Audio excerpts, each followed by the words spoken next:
There's a ton of really interesting monsters and magical creatures in the quaint magical world of Hilda. Although elves, giants, and trolls are hardly anything new in the fantasy genre, Hilda manages to add new quirky aspects to monster lore that I've never seen before. With Season 2 set to release at some point in 2020, I thought it might be fun to do a deep dive on every mythical beast in the first season. I'm Whitney Van Lanningham, and these are all the monsters in Hilda. Before we get started, I want to give a shout out to our super nerd sponsor of the day, Devin Elliott. Thanks to fantastic critters like them, Nerdwire lives to talk about cartoons another week. Want to support our wacky cause? Click the link in the description box and see if any of our donation tiers work for you. Or if wearing your fandom on your sleeve is more your speed, check out our curated affiliate store on TeePublic. Now on to the monsters! Deer Fox. Hilda's sweet defensive sidekick Twig is a deer fox, an animal that's half deer, half fox, and 100% adorable. Although we don't see any other deer fox in the show or the graphic novels, we can tell by other characters' reactions towards Hilda's pet that others do exist. We just haven't seen them yet. Twig has the head, body, and tail of a fox with the hooves and antlers of a deer. But don't be fooled. Those antlers are stronger than they look, and Twig is fiercely protective of Hilda.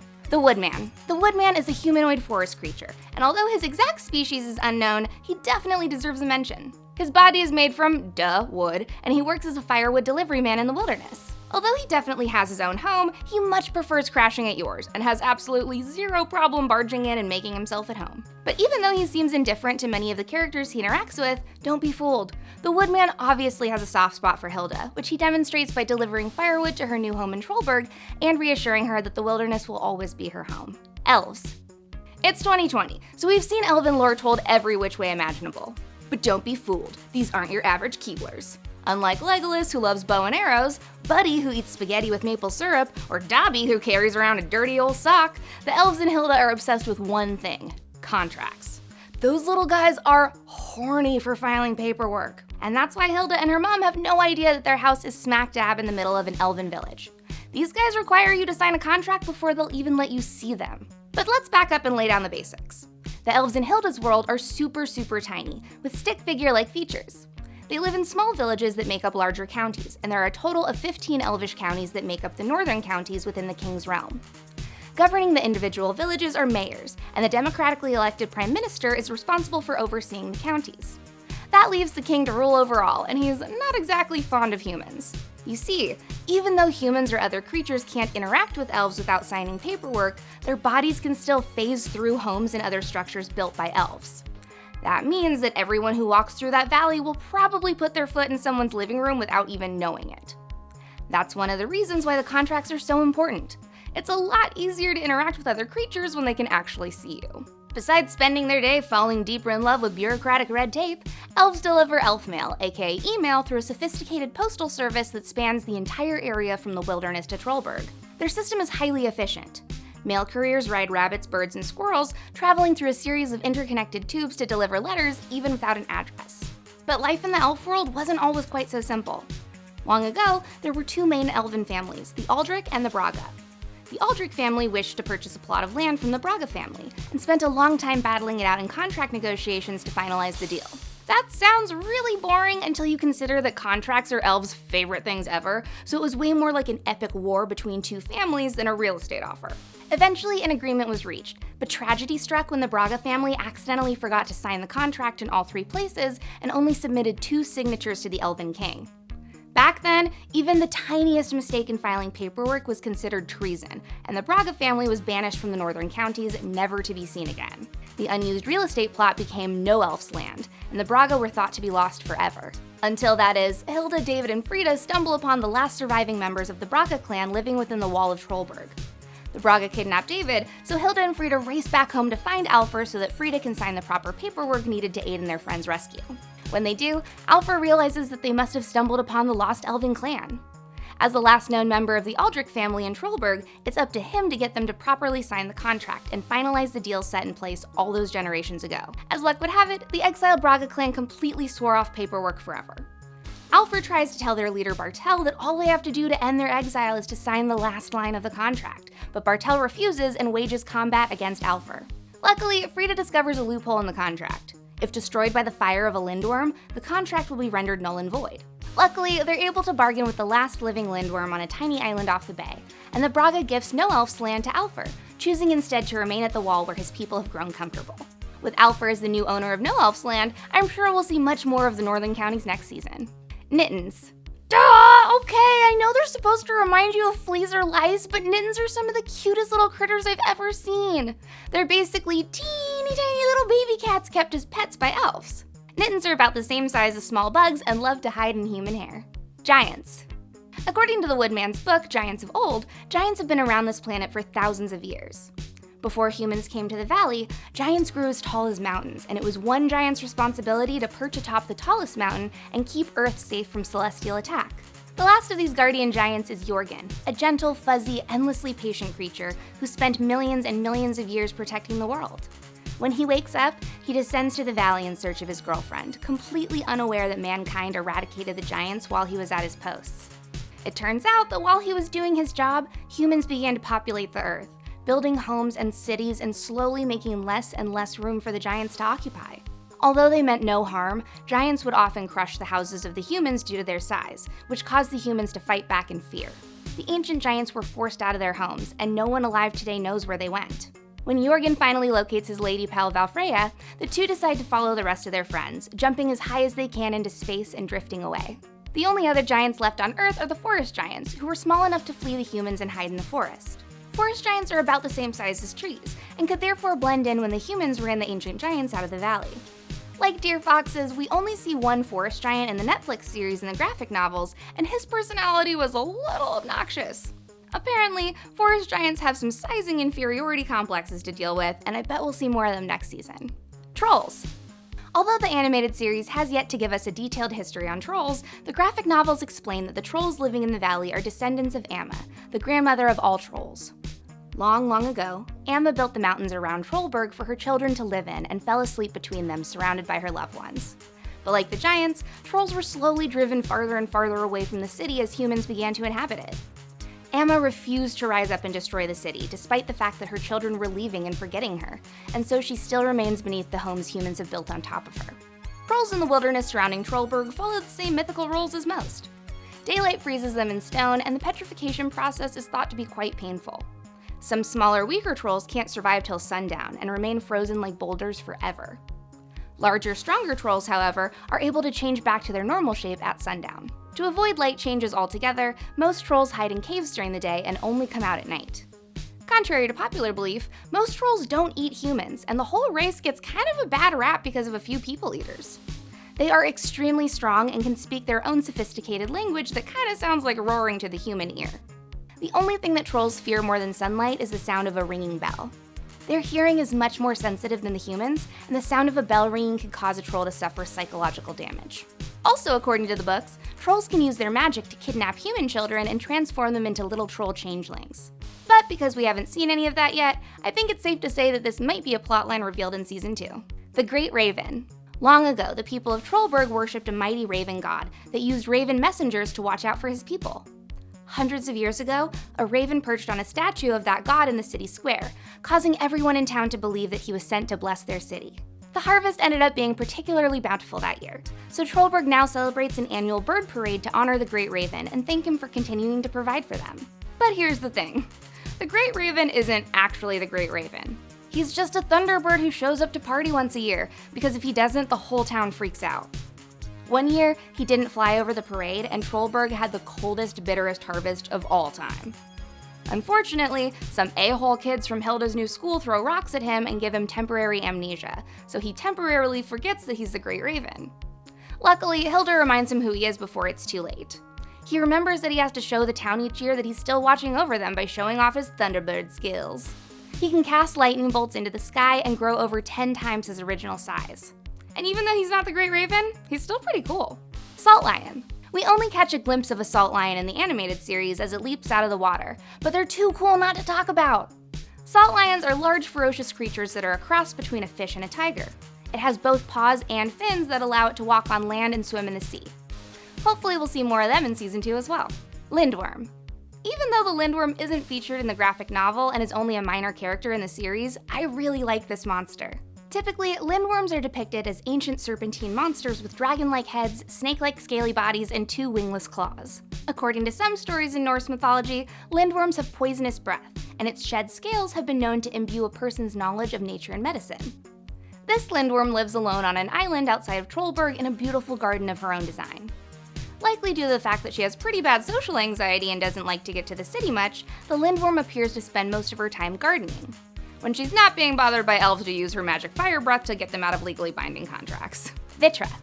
Vitra are humanoid plant creatures that live underground, only surfacing once a year to hibernate and catch some rays. During their sun sleep, Vitra are nearly impossible to wake up, which is why they don't stir when Hilda, David, and Frida accidentally dig them up during a Sparrow Scouts park beautification assignment. Vitra are also incredibly stinky, and the one that the kids encounter is pretty obnoxious. But in the end, Hilda and the others rescue the hibernating Vitra from being grinded into mulch and return them to their homes underground before they even wake up. Mara. Despite the fact that Mara look like regular teenage girls by day, don't let them fool ya. Maras are nightmare spirits that are aloof by day and terror-inducing creatures by night, who sneak into your room while you're sleeping and give you bad dreams based on your darkest fears. They can wisp themselves into glowing slivers of smoke to fit into any locked door or window to scare the bejesus out of someone, and when they're done freaking you out, they return to the Hulra Wood to share their stories. It seems like the Mara feed on one another's ghost stories, absorbing them through the fiery green flames used to describe the nightmares they've inflicted upon their victims. The most interesting thing about Mara, in my opinion, is that regular humans can become them. For example, it seems like Kelly has a regular non-Mara mom and a normal house to hang out in during the day, and eventually she even tries to recruit Frida to join her freaky version of the Midnight Society. I really hope that they explore the process of how to become a Mara in the next season, because that's basically my dream job. The Rat King. I personally believe that Rat Kings are real, y'all, and if you've spent any time on a New York City subway platform, you probably do too. But right now we're talking about Hilda, so here's the scoop on the Rat King from her world. The Rat King is a giant cluster of rats that are conjoined by their tails and share a single hive mind. Basically, the Rat King rolls around the sewers, collecting rats to add to its mischief along with precious secrets. Side quest, I'm not kidding, a group of rats is called a mischief of rats. Anyway, this collective conscious being isn't dangerous or scary, it just wants to trade some hot goss with you. The Rat King is basically Gretchen Wieners. It's full of secrets, and apparently it spends most of its time sitting crooked and talking straight with anyone who crosses its path. Tide mice. Tide mice, on the other hand, are absolutely terrifying when you really break it down. They might look like cute little brown mice with pink tails and glowing eyes, but in reality, they're extremely powerful magical creatures. Tide mice can be summoned by witches and used to grant people good luck, but they come with a price. After your good luck runs its course, the Tide Mouse actually steals your soul and gives it back to the enchanter. To summon a Tide Mouse, you must make a net out of the lucky person's hair and ensnare one of their personal belongings within. The enchanter leaves this entanglement by the edge of the tide pool while loudly chanting the incantation, and when they return the next morning, the Tide Mouse has taken the item's place. Then the enchanter delivers the Tide Mouse to the intended person, and their good luck begins. Sounds fun, right? That's what Hilda thought when she only read that part of the spell. Apparently, as soon as you start feeling lucky, that's when your soul starts slowly leaving your body. If you don't reverse the enchantment, the Tide Mouse will siphon your spirit right out of your body and deliver it to the enchanter. Side effects of having your soul stolen include blank glowing eyes, growly mouth sounds, excessive slime drool, and purple steam rising from your head. And that's how you know that your Tide Mouse is successfully rendering you soulless! If you want to reverse the spell, you have to return the cursed mouse to the tide pool within 30 days, say another spooky incantation at moonrise, and transfer the victim's soul back into their body. Afterwards, you better feed that Tide Mouse a sweet little bread snack or it'll follow you home and steal your soul anyway. Waff. I don't really know what a waff is, but I want one so bad! They look like floating puppies! Waffs are essentially floating wolf pups that travel in packs, fly amongst the clouds, and sleep on the ground. I have absolutely no idea how they obtain flight, because I don't even know if these guys have feet. They're just fluffy round balls with wispy tails! How do they even get up there? Ghosts. Ghosts in Hilda's world are pretty standard. They're the spirits of dead people that remain on Earth due to unknown, unfinished business. Each ghost resembles the way they looked when they were alive, except that now they can fly, glow, and don't need any of their bones. Unlike other ghosts, however, the ghosts in Hilda can't phase through solid material without leaving their bones behind. Also, these ghosts must be back in their graves by sunrise, so if you want a ghost to do you a favor real quick, lay on top of their grave and block their bones from going through your solid body. My favorite Hilda ghost fact, however, is that all ghosts settle conflicts by wrestling, which is obviously how everything in real life should be dealt with. Weather spirits. Weather spirits are pretty self-explanatory.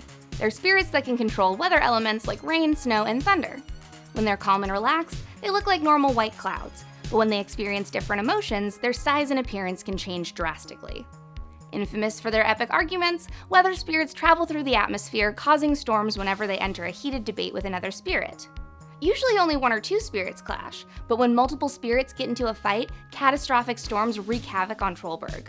Water spirits. Unlike weather spirits, water spirits are usually pretty tranquil. Their bodies are entirely composed of water and have the ability to liquefy or solidify as needed to carry humans and other creatures across large bodies of water. They are incredibly gentle and can be summoned. The House in the Woods. Is it just me, or does this creature remind you of something from Are You Afraid of the Dark? I'm also definitely feeling some Cabin in the Woods vibes here for obvious reasons.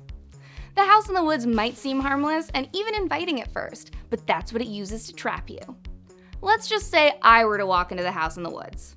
The doors would open and every single room would be filled with pugs and cheeseburgers and a different true crime documentary on every television, and I'd never ever leave and get trapped there forever. The house presents you with your every desire, but as soon as you try to leave, it will use any means necessary to keep you from escaping. It can even read your mind and figure out which of your family and friends you miss most.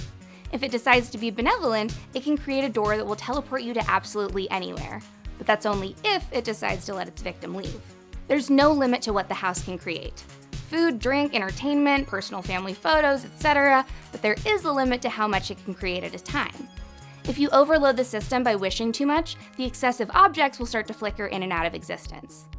Hilda figures out a way to exploit this weakness and wishes to be teleported home to Trollberg at the height of overwhelming it with demands. The house finally gives in and lets her go, and presumably starts to reset for its next victim. Nissa. Ever wonder where all your missing socks and lost Pokemon cards go when they disappear?